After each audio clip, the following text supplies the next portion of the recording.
الصلاۃ والسلام علیک یا رسول اللہ، الصلاۃ والسلام علیک یا نبی اللہ،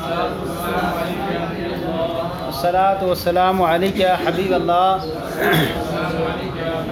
وعلی آلک و اصحابک یا نور اللہ صلی اللہ تعالی علیہ وسلم۔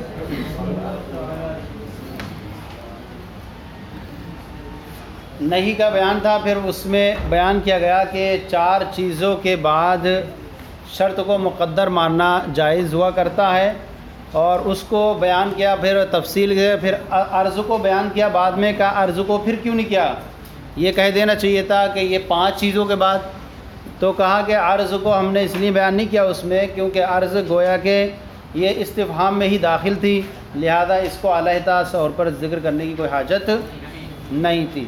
اب عرض کبھی تو ایسے ہوتا ہے بغیر ابھارے ہوئے اور بغیر تاکید کے ہوتا ہے، اور کبھی عرض ہوتی ہے ابھارتے ہوئے اور تاکید کے ساتھ۔ اب کہتے ہیں کہ فرمایا فمولد من الاستفہام، تو یہ عرض جو ہے حمزہ استفہام سے ہی پیدا ہو رہا ہے، اس لیے اس کو الگ سے اس کے ساتھ بیان نہیں کیا گیا۔ وَيَجُوزُ فِي غَيْرِهَا، يَجُوزُ فِي غَيْرِهَا یعنی اور شرط کا مقدر ماننا، شرط کا جو ہے ثابت ماننا ان کے علاوہ میں بھی جائز ہے۔ یہ تو 5 جگہ تھیں، آپ نے دیکھی کہ ان کے بعد شرط کو مقدر ماننا کیا تھا، جائز تھا۔ ان کے علاوہ بھی شرط کو مقدر ماننا جائز ہے قرینے کی وجہ سے، قرینے کی وجہ سے جو قرینہ دلالت کرے کہ اس کے مقدر ماننے پر، جیسے کہ کہا جا اتخذوا من دونہ آلہۃ فاللہ الولی، کیا انہوں نے اللہ کے علاوہ کو معبود چند کیا ہیں دوست حمایتی بنا لیے ہیں، فاللہ الولی، تو اللہ وہی کیا ہے حمایتی ہے، دوست ہے، مددگار ہے۔ اب یہاں پر دیکھیں یعنی عبارت تھی ان ارادوا اولیاء بحق، اگر انہوں نے اولیاء بنا لیے ہیں اپنے حق کے ساتھ، فاللہ الولی، تو اللہ کیا ہے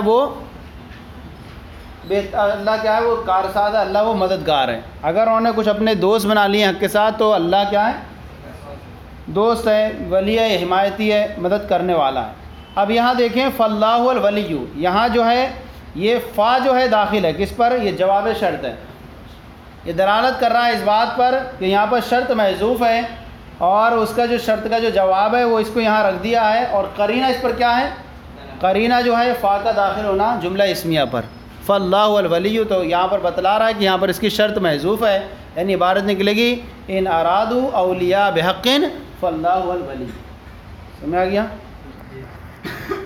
اس کے بعد آ جائیں ومنہ الندا، ندا کا استعمال، ندا کا استعمال کس لیے کیا جاتا ہے، ندا جو ہے یہ طلب کی قسموں میں سے ایک ہے، اور یہ کیا ہے مخاطب کی توجہ طلب کرنا، سامنے والے کی توجہ طلب کرنا حرف ندا کے ذریعے سے، یا ایسے کے ذریعے جو حرف ندا کے قائم مقام ہوا کرتا، جیسے ادعو وغیرہ ہے۔ اب وہ لفظاً ہوگا کبھی یا تقدیراً ہوتا ہے، جیسے کہ لفظاً ہوتا ہے ادعو ہو گیا، یا تقدیراً جیسے یا کے اندر کیا ہوتا ہے ادعو وشیدہ ہوتا ہے۔ کہہ رہے ہیں وقت ومنہ الندا وقت تستعمل صیغۃ فی غیر معنیٰ، اور ندا ہے اس کا حقیقی معنی تو کیا ہے سامنے والے کی مخاطب کی توجہ طلب کرنا، اور کبھی ندا کا صیغہ استعمال کیا تھا اپنے معنی اصلی کے علاوہ میں، جیسے کہ اغراء ابھارنے کے لیے، کیا ہے ابھارنے کے لیے، یعنی کسی شے کو کسی شے پہ ابھارنا ہو تو وہاں پر ندا کا استعمال کرتے ہیں، وہاں اصل اس کا جو معنی اصلی تھا کیا ہے کسی مخاطب کی توجہ طلب کرنے کے لیے، وہ معنی مراد وہاں پر نہیں ہوتا، جیسے کہ اغراء فی قولی کا، جیسے کہ آپ کے قول میں اغراء لمن اقبل یتظلم، جو آپ کے پاس آئے یتظلم ظلم کی شکایت کرنے آئے، اور آپ اس سے کہیں یا مظلوم، اے مظلوم۔ اب یہاں دیکھیے کہ آپ اس کی توجہ طلب نہیں کرنا چاہ رہے تھے یا مظلوم کہہ کر کے، کیوں تو وہ تو خود ہی پہلے سے ہی حاصل ہے، ارے وہ شکایت لے کے آیا تو وہ پہلے سے ہی آپ کی طرف متوجہ ہے نہیں ہے، تو یہاں یا کہہ کر کے اس کی توجہ طلب کرنا نہیں ہے، بلکہ کیا کرنا ہے اسے ابھارنا ہے کہ ظلم کی شکایت جیسے تم میرے سامنے کر رہے نا لا کر، ایسے دوسروں کے سامنے بھی پیش کرو تاکہ تمہیں انصاف مل سکے۔ تو یہاں ابھارنا ہے، اپنے ظلم کی شکایت کرو میرے سامنے، بڑے بڑے جا کے لوگوں کے پاس شکایت کرو، تو یہاں جو اس کا اصلی معنی تھا وہ کیا ہو گیا، توجہ طلب کرنا، وہ ختم ہو چکا۔ تو اس کے ذریعے اس کی توجہ طلب نہیں ہے، اس لیے کہ وہ پہلے سے حاصل ہے، بلکہ وہاں پر ظلم کی شکایت پر اور زیادہ اس کو ابھارنا مقصود ہے۔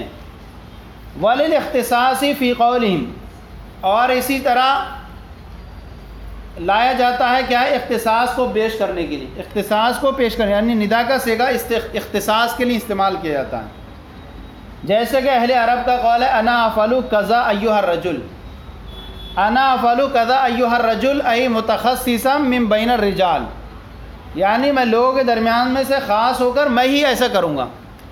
اب دیکھیں یہاں پر آپ انا افعل کذا،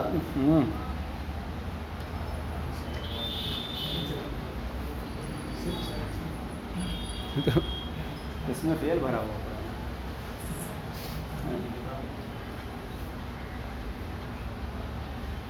انا افعل کذا، میں ایسا کروں گا، انا افعل کذا میں اختصاص کی، یہ اختصاص کے لیے ہے۔ کیوں؟ اس حکم کو جو ضمیر سے متعلق تھا، یہ ضمیر سے جو متعلق تھا، اس حکم کو جو ضمیر سے متعلق تھا وہ اس میں ظاہر کی صورت میں ظاہر کر دیا گیا، تو یہاں پر اس کا جو تعلق اس میں ظاہر سے متعلق کرنا مقصور ہے۔ تو ایھا الرجل سے کوئی دوسرا مرد مراد نہیں ہے، بلکہ وہی مراد ہے جو انا کے اندر ہے، صحیح ہے نہیں؟ یعنی افعل کذا ضمیر انا سے متعلق ہے، ایھا افعل کذا ضمیر انا سے متعلق ہے، انا سے متعلق ہے، اور اس کا تعلق کس سے؟ انا کا ایھا الرجل سے، تو گویا کہ انا کا مراد کون ہے؟ وہ ایھا الرجل ہی ہے، گویا جو انا ہے وہ مدلول ایھا الرجل ہے، انا ہے اس کا مدلول کون ہے؟ یہ مدلول ایھا الرجل ہے، تو ایھا الرجل ہے۔ اب گویا جو اپنا انا ہے وہ مدلول ایھا الرجل ہے، صیغہ ندا ایھا ہے جو پکارنے کے لیے کیا آ گیا؟ پکارنے کے لیے وضع تھا، صیغہ ندا گویا کہ ایھا تھا جو پکارنے کے لیے وضع تھا، اس کی اصل وضع کیا؟ اصلی وضع توجہ طلب کے لیے تھی، اس کے بعد طلب کے معنی اس سے نکال لیے گئے، صرف ندائے محض اس کام کے لیے استعمال ہونے لگا، صرف ندائے محض کے لیے۔ اس کا مدلول جس قدر امتثال میں ہوتا ہے، لہذا ایھا سے انا مراد ہے، ایھا سے انا مراد ہے اور رجل اس کی صفت ہے، تو گویا کہ اس سے پہلے اخصو و وجوب مانیں گے، اس سے مراد ہوگا اب کیا مراد نکلے گی؟ انا افعل کذا ایھا ای ایھا الرجل ای متخصصا من بین الرجال، یعنی انا اخصو، میں خاص ہونے والا ہوں لوگوں کے درمیان سے، تو گویا کہ ایھا یہ انا ہے، اور انا کے اندر جو ضمیر ہے انا جو ہے یہ متعلق ہے ایھا سے، اور انا پر انا یہ دال ہے جو مدلول اس کا کون ہے؟ الرجل ہے، تو یہ ایھا الرجل یہاں آپ حاشی میں بھی دیکھیں لکھا ہوا ہے فلا یرد ایھا الرجل مخاطب، ایھا سے کوئی مرد مخاطب مراد نہیں ہے، بل ہوا عبارت عما دل علیہ ضمیر المتکلم، بلکہ اس سے مراد وہی ہے جس پر ضمیر متکلم دلالت کر رہی ہے جو انا ہے۔ ثم ایھا الرجل فی محل نصب، پھر ایھا الرجل کس میں ہے؟ یہ محل نصب میں ہے، کیوں؟ کیونکہ یہ عبارت نکلے گی انا افعل حالہ قضا حالہ کونی، صحیح ہے نہیں؟ مفعول بن جائے گا اس کا، تو یہ اختصاص کرنے کے لیے بھی آتا ہے، اختصاص کرنے کے لیے، اور اس کا جو اصلی معنی تھا فاعل مخاطب سے توجہ طلب کرنے کے لیے وہ یہاں پر مراد نہیں ہوتا۔ تو میں ایسا ہی کرنے والا ہوں، یعنی میں ہی مرد ہوں، یعنی متخصصا بین الرجال، یعنی لوگوں کے درمیان سے خاص ہو کر کے میں کرنے والا ہوں، تو یا ایھا الرجل سے مراد خود اپنی ذات ہوگی، کوئی دوسرے اور مراد نہیں ہوں گے یہاں پر۔ ثم الخبر قد یقع موقع الانشاء، پھر خبر جس طرح سے، پھر خبر کبھی جو ہے انشاء کی جگہ میں بھی واقع ہوتا ہے۔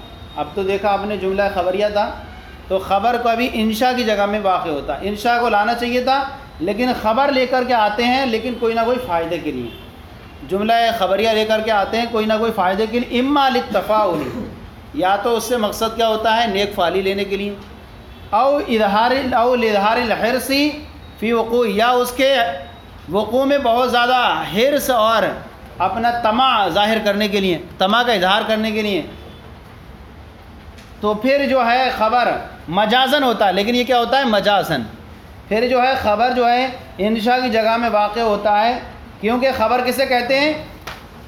خارج میں جس کے وقوع کی نسبت ہو، یعنی وہ کیا ہو؟ جس پر خارج میں ہو ایسی وہ خبر جو کلام خبری جو دلالت کرتا ہو ایسی نسبت خارجیہ پر جو اس کے مطابق ہوگی یا مطابق نہیں ہوگی.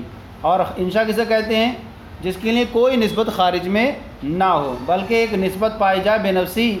تو اب کہتے ہیں کہ خبر جو ہے انشاء کی جگہ میں واقع ہوتا ہے یا تو نیک فعلی لینے کے لیے. نیک فعلی کے لیے مثلاً کیا ہے؟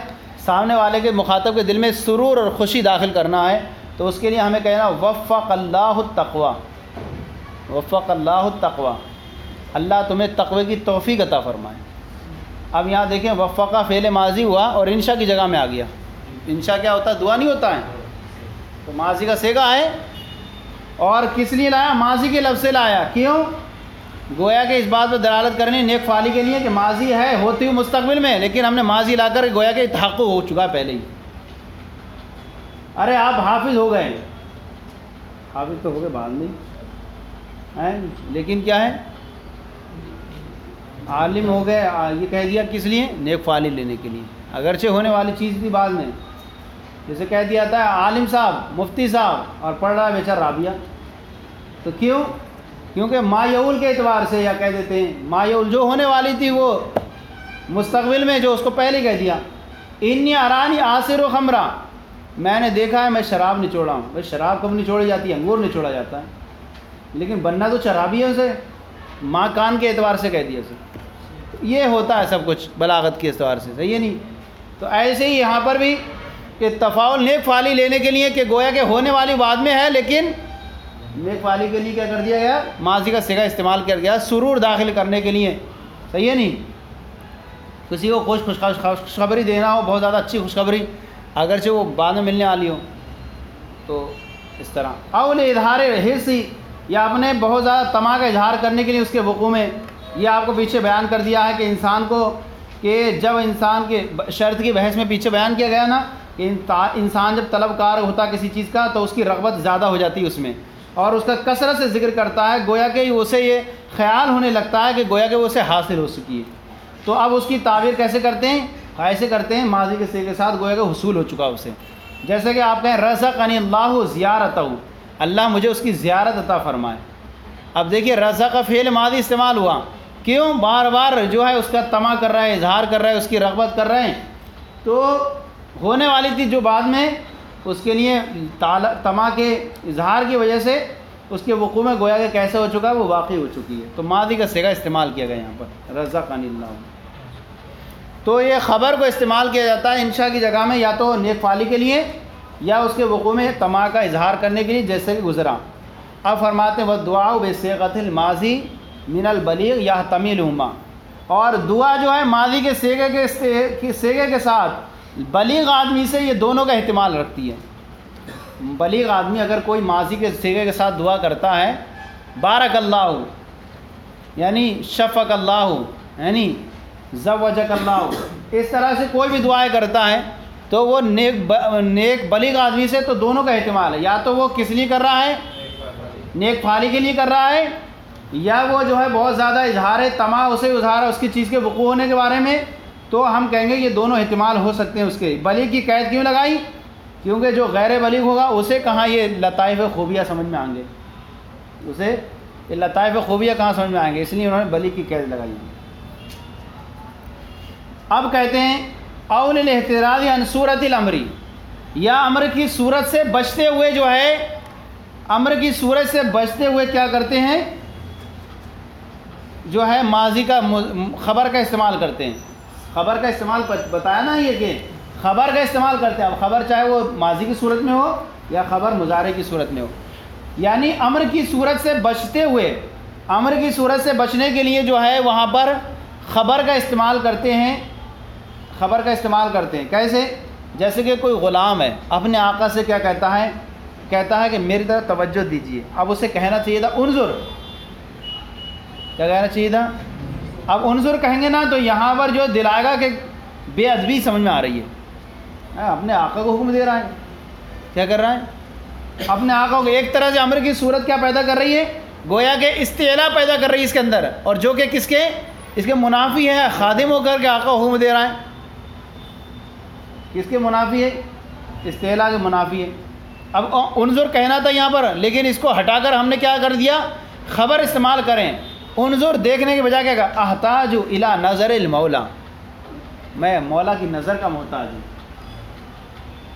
دیکھیے یہ کیا ہو گیا، خبر کا استعمال کر دیا کس کی جگہ، جو کہنا تھا اسے انظر کہنا تھا، لیکن انظر کہنے میں کیا تھا، ایک طرح سے بے ادبی دی، آقا حکم دے رہے ہیں.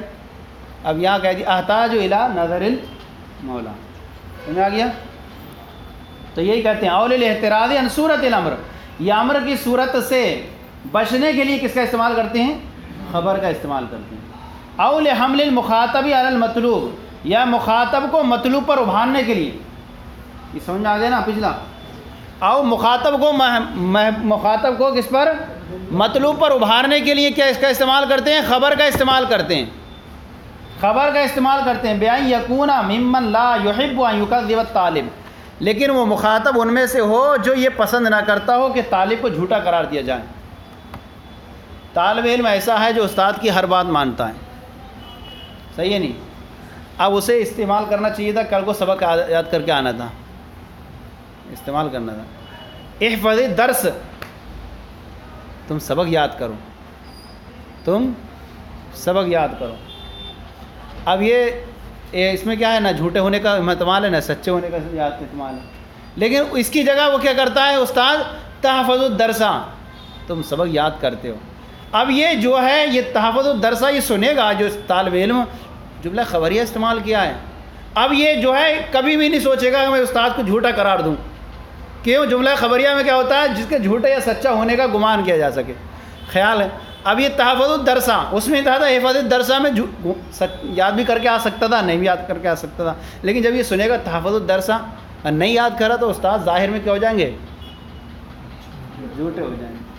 تو یہ جو ہے خبر کا استعمال کیا گیا کس کی جگہ میں، انشاء کی جگہ. سمجھ آ گیا نہیں. اول حمل المخاطب علی المطلوب، یا مخاطب کو ابھارنے کے لیے مطلوب پر، بِأَن یکون ممن لا یحب، کہ مخاطب ان میں سے ہو جو یہ پسند نہ کرتا ہو کہ طالب کو کیا جھوٹا قرار دیا جا سکے. جیسے کہ آپ کا اپنے شاگرد سے کہنا جو یہ پسند نہ کرتا ہو کہ آپ کی طرف جھوٹ منسوب کیا جائے، اور آپ کہیں تحفظ الدرسہ، آپ کیا کہیں، تحفظ الدرسہ کہیں. کس کی جگہ میں، احفظ الدرسہ کی جگہ. کیوں، اگر اب تحفظ الدرسہ یہ کہا ہے، اگر اس نے سبق یاد نہیں کیا تو کیا ہو جائے گا، کہنے والا کیا ہو جائے گا، جھوٹا ہو جائے گا ظاہر کے اعتبار سے، اس لیے کہ اس کا کلام کون سا تھا، خبر کی صورت میں تھا، اور وہ یہ پسند نہیں کرتا ہے کہ میرا جو ہے طلب کرنے والا جو مجھ سے سبق کو طلب کرتا ہے وہ جھوٹا ہو. تو اب کیا کرے گا، وہ یاد ہی کر کے آئے گا. لیکن اگر انشاءاللہ آتے ہیں تو یہ سب صورت نہیں ہوتی. تو اس لیے جو ہے احفاظ الدرسہ کی جگہ کیا یاد کریں، تحفظ الدرسہ. تنبیہ، الانشاء کالخبر فی کثیر مما ذکر فی ابواب الخمسہ. انشاء جو ہے یہ خبر کی طرح ہے بہت ساری ان تمام چیزوں میں جو پیچھے گزر چکی پانچوں ابواب میں. پانچوں ابواب کون سے تھے، ذکر، حذف، تقدیم، تاخیر. یہ تو یہ تھی، مطلب ان بہت ساری چیزوں میں، مثلا ذکر میں، حذف میں، تقدیم میں، تاخیر میں، اطلاق، تقیید وغیرہ، ان ساری چیزوں میں کیا ہے، انشاء خبر کی طرح ہے کہ جو پچھلے بابوں میں گزر چکی. پچھلے باب کون سے تھے، احوال الاسناد، احوال المسند، احوال المسند الیہ، احوال المتعلقات فعل، قصر وغیرہ. ان ساری تمام ابواب میں کیا ہے، جو پیچھے 5 باب میں گزر چکا ان تمام باب میں ایسے ہی تعلق جو ہے وہ سارے رشتے کس کے اندر ہیں، انشاء کے اندر ہیں. تو انشاء خبر کی طرح ہے بہت ساری تمام میں جو 5 پچھلے باب میں گزر چکی ہے. فَلْيَعْتَبِرْهُ النَّاظِرُ، تو چاہیے کہ نور نظر کو اور نور بصیرت رکھنے والے کو اس کا اعتبار کر لینا چاہیے. نور بصیر کو کیا کرنا چاہیے، جو غور و فکر کرنے والا ہو اور جو اس کی اچھی طریقے سے اس کا مطالعہ کرنے والا ہو، اپنے نظر و فکر کے ذریعے سے وہ تمام لطائف اور خوبیاں جو پیچھے 5 باب میں دیکھ کر کے آیا ہے وہ ساری خوبیوں کو جاری کر سکتا ہے کس میں، انشاءاللہ. فَلْيَعْتَبِرْ النَّاظِرُ، تو ناظر کو کیا ہے اس کے اندر اعتبار کر لینا چاہیے. یہ ہو گیا آپ کا 6 باب. اب آپ اس کے آگے بچے ہیں وصل و فصل، اور ایک بچا ہے اتناب و مساوات اور ایجاز. انشاءاللہ اس کو بھی پڑھنے کی حاصل کریں گے. صلو علی الحبیب صلی اللہ علی محمد.